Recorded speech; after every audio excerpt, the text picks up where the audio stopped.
Olá, eu sou o Clóvis, do De Frente com os Livros, Eu sou a Fran, do Universo Literário. Eu sou a Érica do Relicário. e esse é mais um Leitura Compartilhada. Dessa vez a gente vai estar conversando sobre o livro A Insustentável Leveza do Ser, do Milan Kundera. Então, vamos tentar chegar a um consenso do que fala o livro, porque é um livro bem peculiar. Ele não tem uma história definida e ele fala simplesmente sobre o cotidiano dos personagens, que são 4. Tomás, a Sabina, o Franz e Teresa. Isso. Então a gente tem esse título, A Insustentável Leveza do Ser, que é um título bem forte e poético ainda, para tentar descrever essa história tão complexa e profunda que é esse livro. Em resumo, o que você achou do livro? O livro ele é dividido em partes, e cada parte o autor apresenta basicamente um personagem, e aí na outra, mas você conhece vários personagens nessa mesma parte, mais por isso. Ele apresenta o Tomás, e aí o foco daquela parte é o Tomás, onde você vê a Teresa e tudo mais, e aí depois ele dedica uma parte à Teresa, e aí você vai entender a Teresa pelo foco da Teresa, não mais pelo foco do Tomás. Eu acho que ele vai fazendo esse contraponto também com os outros personagens. Cada parte ele vai dedicando a explicar um personagem. Começa onde que os personagens principais, na verdade, são o Tomás e a Teresa. E aí, eles são meio que o casal principal e os seus espelhos são, por sua vez, Sabina e Tomás. Ou Franz, perdão. E então, o que a Érica falou é muito engraçado, porque ele começa com a perspectiva do Tomás e aí ele muda o foco com uma leveza uma sutilidade tão perspicaz que você não percebe que ele já mudou e já tá falando da Teresa, por exemplo. Sem o viés do Tomás, porque pra mim isso foi bastante interessante. Quando eu li a parte do Tomás, eu achava uma coisa da Teresa. Quando eu li a Teresa pelo foco da Teresa, eu comecei a achar outra coisa. Tipo, antes eu não tinha gostado do personagem. E quando eu li a parte que ela é o foco, a partir da própria ótica dela mesma, e não pelo viés do Tomás, eu passei a entender o personagem, a gostar mais do que eu tinha gostado na parte. Acho que isso é interessante. Ele meio que dá uma mesma cena e depois ele contrapõe, digamos, estamos nós dois conversando, eu e Érica, e aí ele fala o que eu estou pensando e logo depois ele mostra a mesma cena e diz o que a Érica está pensando. Ele dá uma perspectiva ampla ao leitor e isso é muito bom. E a gente fica falando ele, e ele é quase um personagem, porque o narrador ele entra muito na história, ele faz colocações, ele para a narrativa para explicar efetivamente uma coisa e diz, não é assim, ou essa pessoa não é assim. Então ele fica fazendo milhões de reflexões que nada tem a ver exatamente com a narrativa em si, tipo, com o acontecimento. Ele para e vai fazer uma reflexão quase filosófica sobre o que está acontecendo.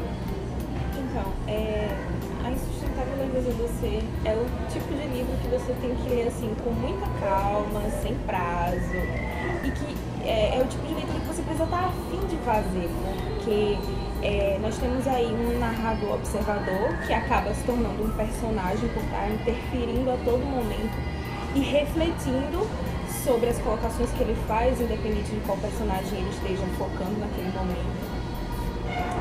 Então, não tem muito diálogo, sabe? O livro é bem, assim, descritivo, né? É bem cru também, né? Isso. Assim, não tem travas É um nenhuma. descritivo não de ambiente e de tal, é um descritivo Psicológico, né? psicológico, de sentimento, de situações que não necessariamente estão acontecendo. Acho que o Milan Kundera é como se ele mesmo estivesse contando uma história pra gente desses personagens. E tem uma passagem que é muito interessante que ele diz que o autor, ele não cita ele mesmo na história, mas ele cita um leque de possibilidades que ele poderia não ser, viveu, né? Que ele não viveu e que ele está passando por papel. E isso é muito interessante. Outra coisa é que o livro ele não tem uma sequência temporal. Ele acontece, digamos, a gente tem visões a todo momento do que vai acontecer no futuro desses personagens, mas que volta e meia a gente regride no tempo para saber o que aconteceu até que eles estivessem lá. Permita-me dizer que isso me incomodou um pouco, e olha que eu não tenho grandes problemas com esse negócio de histórias atemporais, mas às vezes, como a Erika falou, às vezes ele tá falando sobre uma coisa e a impressão que eu tive, pelo menos, é que ele parava e lembrava de uma coisa que ele tinha que comentar naquele momento e aí ele inseria na história. Então, pra mim ficou meio... Não sei, sou um pouco bagunçado, não sei. Assim, pra mim incomodou um pouco. Da minha parte eu gostei, assim, eu achei que ele contou uma história quase como que fluxo de pensamento. Quase como se eu estivesse realmente conversando com você. E quando a gente tá conversando, a gente não conta certinho, né? A gente lembra de outra coisa. E não, mas teve isso também, e que fulano sentiu isso também. Então, eu gostei, assim, desse movimento. Ele foi... Eu acho que foi proposital. Acho que em pesquisas que eu fiz sobre o livro, diz que falam justamente sobre esse fluxo de pensamento, que na filosofia é muito comum. Você fazer essas voltas para chegar... dá uma sensação que tá uma coisa meio desconexa, de fato. É porque não é um livro convencional, né? Isso é importante ressaltar, não é uma narrativa convencional. Ele foi escrito, acho que foi publicado em 1800, na década de 1980, não foi isso? Acho que foi mais ou menos isso. Ele vai estar passando na tela quando ele foi publicado. E ele vai da década de 60 até essa década de 80, quando ele foi publicado. E também tem um contexto não só filosófico, mas ele também vai estar puxando do contexto histórico para fatos que realmente aconteceram eu não vou saber falar. Tchecoslováquia. Tchecoslováquia. Tá, ok. E hoje é dividido em República Tcheca e Eslováquia. Então, aí eles vão falar justamente do comunismo russo e da opressão que os habitantes dessa localidade sofreram. E tem muita influência também com o autor, porque ele viveu nesse país, né, antes da divisão, e atualmente ele é naturalizado francês, parisiense. Mas se a gente for pensar entre as coisas que eles viveram em termos de sentimento e o contexto histórico, eu acho que eles se afetam menos com o contexto histórico. Apesar, é mais pra pincelar pra gente. Apesar assim, do Tomás, por exemplo, mudar de profissão radicalmente, que era cirurgião e passa a exercer funções triviais por causa desse contexto, mas eu acho que ele se abala menos com isso do que com outras coisas que ele fez, assim. Outra coisa que me lembrou você falando é que, por exemplo, a gente revê esses personagens no futuro, digamos, o Tomás mesmo, ele passa por sérias mudanças, tanto de comportamento, de mentalidade, quanto na profissão. E aí, mais na frente, você encontra o personagem X, como, digamos, ele era médico, e ele passa a ser um pintor. E eu não reconheci ele como... É pintor ou é lavador de janela, né? Uma coisa assim, é uma coisa bem trivial. E aí, quando eu li, eu pensava que era outra pessoa, eu não reconheci ele como ele, entendeu? E até você saber quem é a pessoa é engraçado, porque você não faz ideia de como vão estar esses personagens daqui a um tempo. Mas o rei, cara, mesmo assim, eu acho que ele leva isso assim, meio que naturalmente. Vou precisar exercer essas funções por causa de um regime, por não me adequar a esse regime. Mas acho que ele se abala menos. Então, aí depois que... É porque assim, primeiro a gente já sabe, né? E depois vai mostrar todo o processo até que ele começa essa decisão. Ele sofre muito um duelo moral entre ele realmente exercer a medicina. Exercer a medicina ou exercer o direito de cidadão como uma teoria que ele acreditasse que era correto, né? Seguir. É importante a gente lembrar, né, tentar, na verdade, chegar ao que o livro quer dizer, assim, em suma, né, o ponto central. E conversando entre nós, eu e Erika chegamos num consenso de que o principal foco do livro é o amor. No caso, eu fui até mais longe e pensei na contraposição entre o amor real e o amor idealizado. Que seria, por exemplo, o que Teresa pensa de Tomás e o que ele pensa sobre ela, do amor entre eles. E aí onde a gente chega na questão da leveza e do peso. Quer acrescentar mais alguma coisa? Eu acho que o tema realmente, como você falou, a gente chegou a esse consenso de que é o amor, mas eu não sei se eu pensei nisso, entre amor real e amor ideal. Eu acho que é mesmo só como a gente efetivamente vive o amor, seja pensando o amor, seja na prática. Eu acho que é como cada um deles encara o sentimento de formas bem distintas. O Tomás não é que ele não ama a Teresa. Ele ama do jeito mas dela. ele ama do jeito dele. que ele entende que é amor, entendeu? Que não tem nada a ver com traição, nada com isso. Já ela, em contrapartida, mostra a ele uma outra visão do que é o amor. Então, o amor pra ela seria configurado de outra forma. O que nenhum dos dois, eu posso dizer, não, isso aqui é amor, isso não é amor. Cada um tem a sua forma de vivenciar. Pra mim, isso foi o mais legal do livro mesmo, assim. Por eles serem tão diferentes e a forma como ela é inserida na vida deles. Teresa e ao mesmo tempo, tipo, quando ele se vê sem Teresa, ele vai atrás por isso. Mesmo ele sendo mulherengo, mesmo sabendo que ele vai se arrepender. E que tem um homem muito mulherengo. E tem os reveses, assim, de estar com ela, né? Tem essa carga que ela traz, mas ele mesmo assim prefere estar com ela. Então, tipo, E a relação é super complicada, porque ela sabe do que ele não é fiel a ela e ela chega a conhecer uma das amantes, que no caso é uma das personagens, a Sabina. E mesmo assim, ela tenta ser fiel e também não é dela, entendeu? Eu acho que é uma personagem de personalidade, assim. Particularmente, gostei muito. Eu acho que é a minha personagem predileta. É a parte que eu mais gostei, é a parte que ele explica como ela chegou a essa configuração do que é hoje. Que é uma coisa também que eu gostei bastante. A gente conhece a personagem adulto e depois a gente vai vendo traumas e situações que levaram a infância. A você ter essa, no caso, ela ter essa perspectiva sobre o amor. Porque às vezes a gente acha, é o que a gente volta pra vida, né? A gente mesmo, que às vezes a gente acha que um problema aconteceu por causa de hoje, mas que ele já vem acontecendo há muito tempo por questões que às vezes a gente não observa. Seja da nossa criação, de traumas que a gente vive. Ele faz esse movimento quase de terapia psicológica, né? Volta assim pra quem é esse personagem, por que ela encara o amor por Tomás dessa forma, porque ela passou por essas e essas situações.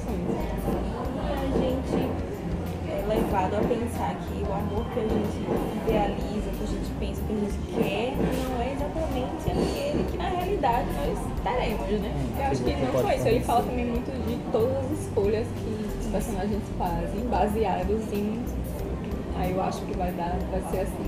Acho que o Franz é o mais emblemático nesse negócio de escolha, né? Ele larga tudo pra uma situação que ele acha que não, agora... Acho que é mais complicado com ele porque, digamos, um personagem feminino a gente já meio que supõe que ela vai ter mais, não posso dizer, questionamentos do que um homem. Um homem normalmente ele seria mais prático e decisivo. Ele não, ele é meio que o espelho de Teresa, só que na versão masculina. Bem como Sabine é o espelho de Tomás, na versão feminina. Então assim, o autor teve uma ideia genial, porque ele pega 4 casais, então temos 2 homens, 2 mulheres, um completamente diferente do outro, mas ao mesmo tempo, se a gente colocar um sobre o outro, ele se sobrepõe. E aí nós temos a dicotomia, né, da leveza e do peso, que ele fala desde o início, que algumas situações que a gente acha que nos fariam felizes, né, que seriam coisas boas e tal, acabam se transformando em peso, em fardas que os personagens vão levando. Mas que o fardo é necessário para que a vida não seja tão leve e te carregue. Então, ele fala uma parte que ele fala sobre isso, que de tão leve você se sente vazio, iria flutuar. Gente, incrível, me arrepio só de falar, vocês entendem? E nos personagens a gente tem essa dualidade entre peso e leveza, como ele estava comentando. Enquanto Tomás é leveza, a Teresa é peso. Ela vivencia o amor da forma mais carregada, mais passional. Enquanto ele leva mais de boas, vamos dizer assim. Eu me identifico com Teresa. Eu também me identifico demais com Teresa. E Franz e Sabine, enquanto Franz é o peso, Sabine é a leveza. Ela não quer muito amarra, não quer muito compromisso, então ela é mais solta, ela vivencia, enquanto ela tem liberdade, ela acha que dá pra viver o amor. A partir do momento que alguém quer cercear essa liberdade, ela desiste. É verdade, de nós 3, se vocês acompanham o canal, sabem que eu mais gostei, né? Eu dei 5 estrelas e favoritei porque eu não consigo escrever outro livro que seja dessa forma. E assim, esses encontros e desencontros, essas coisas, eu senti assistindo a novela, assim, enquanto eu lia. Tipo, personagens que chegam em sua volta, que você não faz ideia de quem é, depois você sabe que eles já se conheciam, e, enfim, fora os contextos filosóficos e o contexto histórico. E eu vi também muitas vezes aquela parte onde eles falam sobre a alma e o corpo físico. Assim, se é um só, se o corpo físico e a alma são coisas diferentes, isso. Eu não acho eu dei 4 estrelas, que eu não gostei muito. Aham. Eu não dei 5 estrelas, porque como o Fran falou no início, era um livro que eu precisava, eu particularmente precisava de mais tempo para ler, queria ter lido com mais calma. E como a gente estipulou um prazo de leitura, eu achei que eu li do meio para o final de maneira muito afobada. É importante vocês saberem que a gente tinha dado 2 semanas para leitura e a gente viu que não estava dando conta, porque a gente tem outras tarefas, e a gente acabou postergando por mais uma semana. E assim, pra vocês terem ideia de como o livro é, né? Mesmo assim, eu achei que foi pouco tempo, assim. Eu achava que eu tinha que ler, e também pelo que a gente não comentou, que ele não tem diálogos, então a leitura ela não é exatamente aquela leitura super fluida, não é difícil, mas também não é aquela coisa que você vai sentar e vai ler 100 páginas num dia. Cansa. Ela cansa, porque ele é reflexivo, ele fica ali fazendo conjecturas sobre uma situação, voltando. E meio que você, às vezes você para pra pensar, então ele para um tópico e começa outro, e você não, antes de começar isso, deixa eu pensar um pouquinho. Ele te instiga também a ficar refletindo sobre umas coisas, porque é como você falou, é da vida, cabe pra gente também, entendeu? A gente se identifica com uma situação ou com uma situação. É impossível você não se colocar no papel, no lugar do personagem. Então eu acho que as minhas estrelas refletem menos a qualidade do livro e mais a minha experiência de leitura. Com certeza. Comigo também aconteceu o mesmo, assim, eu dei 3 estrelas e meia. Mas porque você não tá acostumada, né, com esse... Então, Foi diferente pra você. Porque eu dificilmente eu fico por leituras de teor filosófico e essas estrelas também não refletem, assim, não quer dizer que eu não tenha gostado, eu gostei, principalmente porque trouxe uma reflexão bastante pertinente de um modo bem diferente. Mas assim, eu não estava no momento, sabe, para realizar essa leitura. E eu, naquelas mesmas semanas, eu estava fazendo diversas outras leituras bem carregadas e... Enfim, essa coisa do prazo também, eu percebi quando eu cheguei ao final que não é o tipo de livro que você tem que ler rapidamente. Eu acho que, sei lá, se você durar um mês lendo esse livro, não sinta-se culpado. Aproveite e reflita, porque eu acho que vai ser bem melhor, assim, você vai ter um rendimento muito maior, entendeu? Aqueles livros de cabeceira, quando a gente pega só um pouquinho, eu acho que ele renderia bem mais. Por dia, eu acho que seria bem mais proveitoso do que se obrigar a ler mais porque eu tinha um prazo para cumprir. Eu acho que... Normalmente quando eu ponho um livro como favorito é porque eu pretendo reler ele algum dia. Então, como eu comentei mais cedo quando a gente estava conversando, eu também pretendo reler com calma, assim, sem pretensão de término, assim. Eu tô lendo porque ele levanta questões que são pertinentes para a vida de todo mundo. E quem não se identifica, né, com relacionamento entre pessoas, amor, não sei o que. Isso sem contar que o livro traz muitas passagens excelentes. E como a gente já falou várias vezes, é um livro que não tem muitos diálogos, então mais um motivo para você ler com bastante calma, entendeu? Ao seu tempo, sem pressa. Mas é um livro super recomendável, acho que para qualquer pessoa, mesmo quem não tem um gênero certo de leitura que prefere, eu acho que todo mundo deveria ler algum dia esse livro. É o primeiro livro do autor que eu leio, não sei vocês, e eu pretendo ler outros também. Ano passado eu já li a Sustentável. Como se chama? A Festa da Insignificância, isso. Mas é bem mais leve do que esse. Acho que quem pretende começar, eu acho que se pegar a Festa da Insignificância, talvez seja melhor. Porque é mais uma novela, é mais curta. E termina da mesma forma que esse, que é uma coisa interessante, que quando você terminar essa leitura, você não vai chegar a uma conclusão. A gente estava debatendo, tentando ver coisas que o outro não viu e assim, cada um chegou a uma forma diferente. Então essa é a graça da leitura. Bom, então é isso, né? Como de costume, ao final de cada vídeo a gente faz um sorteio de qual será a nossa próxima leitura. Cada um aqui dá uma indicação e a gente faz essa escolha. Diferente das outras edições, dessa vez a gente não tem ainda uma previsão de quando vai sair o próximo vídeo. A gente promete que não vai demorar muito, mas assim, não tem uma data certa, então fique ligado aí nas pages, né, dos nossos blogs, e aí você vai conferir quando é que vai rolar aí o próximo vídeo. E qual foram as indicações de vocês? A minha indicação é Queria Ver Você Feliz, que é um livro nacional que foi lançado ano passado. A minha indicação é Lugares Escuros, da Armadilha é um Fim. Eu indiquei um livro que já foi, né, indicado aqui, acho que no nosso primeiro vídeo, que é O Segredo do Meu Marido. Não me perguntem o nome da autora agora, porque eu não lembro. Eu sei que ela... alguma coisa. Isso. Ela lançou um novo livro recentemente pela Intrínseca, que é Pequenas Mentiras, eu acho. Vamos lá. Nossa auditora vai fazer o sorteio. A mão que aparece aí. Oi, ó, já tá já excluindo. Vai, puxa aqui. Você aí já sabe qual é, porque esse tem um diferente. Não acredito que é o meu de novo. Poxa vida. Ai, não, gente, não acredito. Enfim, gente, Espero que esse livro seja bom, viu? lindos. Eu Amei. também. Você tem que dizer pra autora. Foi eu na minha cara. Então é isso, eu espero que vocês tenham gostado. Se você gostou, não esqueça de clicar aí embaixo em gostei e compartilhar com seus amigos. E não esqueça de ler também as nossas resenhas. Se você tá vendo a gente aqui no YouTube, dá uma checada aqui no box de informações. A gente vai deixar o link, né? Porque a resenha vai ser publicada. Tem mais detalhes também sobre Isso, das nossas impressões. Se você ainda não é inscrito em nossos canais, inscreva-se no De Frente com os Livros, no Relicário e também no Universo Literário. Até a próxima!